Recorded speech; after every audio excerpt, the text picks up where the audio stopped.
David Boswell didn't actually aspire to be a darkroom technician. He wanted to be Zorro, or a magician, then a filmmaker, or a photographer, or a cartoonist. But by 23, David Boswell was a darkroom technician.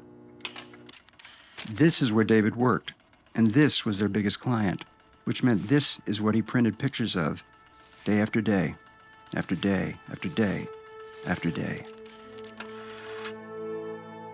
On a cold night in September, he returned home to a tiny apartment so he could sit at his desk alone with his unfinished commissions and unpaid bills. At exactly 7:06 p.m., he put pen to paper and drew Reed Fleming, the world's toughest milkman. Who the hell's Reed Fleming? Reed Fleming, first I didn't like him so much. Well, he's repulsive. One of the best. He isn't a superhero. He isn't a do-gooder. He isn't someone who saves the day. Cracks me up. He is obnoxious and cruel and mean. It just made me laugh. It had a real... I don't know if Homer would have been bald if I hadn't seen Reed Fleming. It was sort of an instant reaction. It was unlike anything I'd ever seen. It was just a brilliant concept. How can you not love anything? You look at it the first time and he's saying, I thought I told you to shut up. I thought I told you to shut up. I thought I told you to shut up. I thought I told you to shut up. I thought I told you to shut up. I thought I told you to shut up. We're busy filming, shut up. Irreverent, unstoppable, defiant. Reed Fleming is what David Boswell was born to do. Cut! The character was intended only to be a single page. He was a one-note character who was totally explained on that first page. That's it. That's the character. That's all there is. There doesn't need to be any more. And I still believe that. The first read was kind of this is a one-off. It's just got this joke, I'll piss on her flowers, ha ha ha, what a crude guy. And I was getting people saying, you gotta do more of these, you know? Is there gonna be another, when's the next Reed Fleming? The logical next step was to package it as a comic book and get a wider audience. And I had 10,000 copies printed with no distribution set up, which is really ass backwards. Ass backwards here meaning guaranteed bankruptcy. But an issue from the first run made it to Ron Turner, head of the infamous Last Gasp, an alternative publisher willing to take a chance. After reading the issue, Ron ordered 500. Well, we sold out. We're always looking for good new things that we'd never heard of, and that, of course, came in like a load of bricks on top of a bare toe. And then a short time later, he ordered like 1,000, and then 2,000. Everybody loved it immediately, and we kept selling and selling and selling them. 78 cents or I piss on your flowers. It just was immediately the talk of the town. By word of mouth, Reed spread like a virus within the underground comics world. I read them, and I kind of went, I'm not sure that I get this. You always had to work with Reed. There's a kind of hilarity, but it's kind of what hits you in the back of the head on second thought. And I had to read them a second time and went, this is pretty cool. It's about having a horrible job and doing whatever you can to make life interesting for yourself. I think Reed Fleming just speaks to anybody who's had a crappy boss, which is all of us. He does, everything we would like to do, he just goes ahead and does it. Suddenly, Reed Fleming was a mountain. Literally, he was a 3-hour-long punk rock opera. Reed Fleming! He was on Matt Groening's list of 100 favorite things. If you're gonna ask me about underground comics, yes, I do know. The original Undergrounds were more about just being shocking. Reed, David does something that those guys don't do. I don't call many people geniuses, but I actually think Boswell is one. First of all, I love the stories. It got better and better as the comics went on. I mean, one of the things I love about David Boswell's stuff is that it's a combination of an exquisite draftsmanship and incredible naivete. Well, Reed Fleming, to me, wasn't counterculture. He was culture, but it's also completely crazy. The world's toughest milkman had arrived, and everybody wanted a piece of him. I thought I told you to shut up. I thought I told you to shut up. I thought I told you to shut up. I thought I told you to shut up. Reed Fleming was going places. I understand this might be becoming a movie. Is that true? There's a possibility. It could happen this year. Several producers would like to make a Reed Fleming movie. Dave Thomas of SCTV would like to play the Mad Milkman. I thought it was hilarious. I wrote a script. They threw it out. They never did a damn thing with it.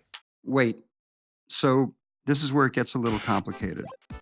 When Hollywood wants your creative property, you have one of two choices: to option or sell the film rights. Optioning pays less up front, but is temporary and partial. Selling outright means you forfeit the rights entirely. But it's a much bigger payday. Much more enticing if you're a Canadian cartoonist trying to use a cult property to provide for your growing family. But I mean, I don't know what happened with them at Warner's. I mean, I know that it was in active development there. I first met Reed Fleming when two writer-producers brought me the comic book, Loeb and Weissman. We were making movies like Teen Wolf and Commando. We were pretty hot as writers at the time. Here was this chance to make this movie. This is David's ticket to Hollywood, the hotel he stayed in, and the phone in the bathroom. Well, going to Hollywood was a big thrill. Very wide-eyed with a camera, taking pictures of everybody. They were really enthusiastic about David, and they wanted David to do the script. I mean, that was the fun of it, was David's first draft. I thought it was one of the funniest, most ridiculous things I've ever read. This is the screenplay David wrote, which of course we can't show you. I think it was Robin Williams was probably the first person we ever talked about doing it. Jack Nicholson. Bob Hoskins. John Lovitz. Jim Belushi. Bill Murray. These were the fruit baskets left at David's door, the meals he was treated to, the parties he attended. I have a budget, I have a board, we had a start date. We really believed in Reed Fleming. It sounds crazy, but we did.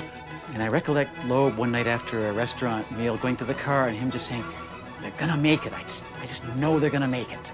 The stars lined up. The end was in sight. As a last formality, the script was sent to the head of the studio.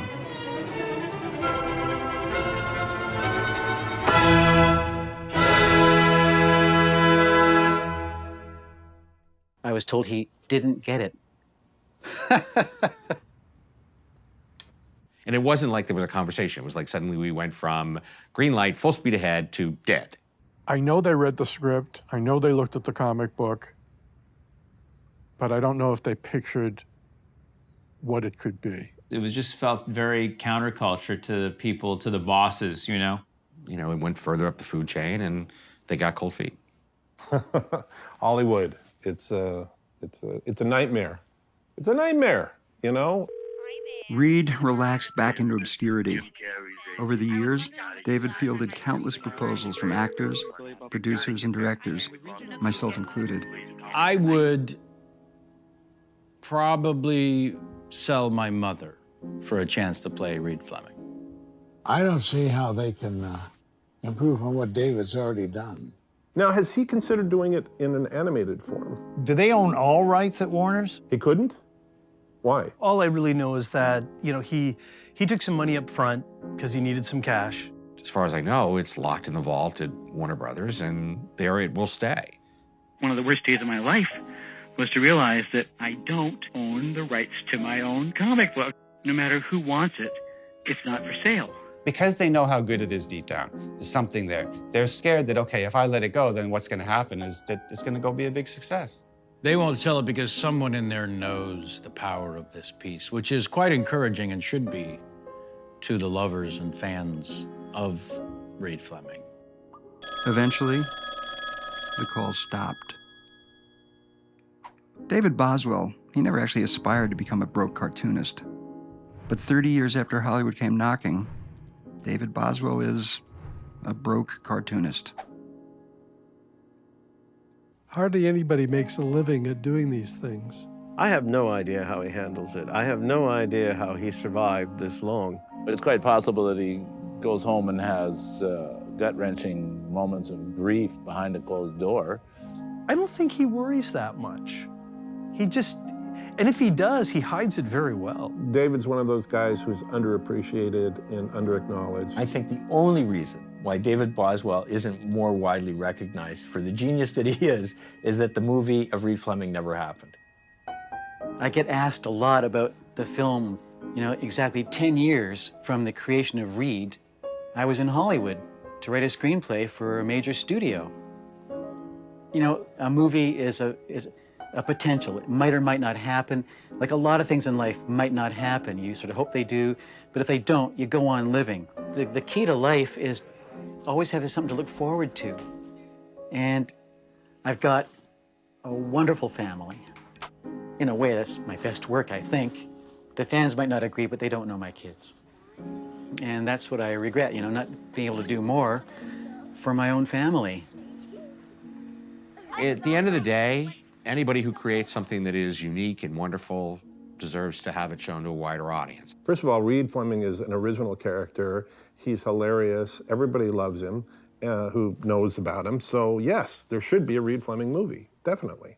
I still think that movie works. I've been convinced that it's just a matter of time. Right now in cinema, it's comic book characters. Well, granted, they're superheroes, wish fulfillment heroes. So I think it's probably time for a non-wish fulfillment hero. But I think in the climate you're talking about of franchise films, I mean, that's the best time to do a weird, smaller film. What could be a better franchise than a whole series of movies about the world's toughest milkman?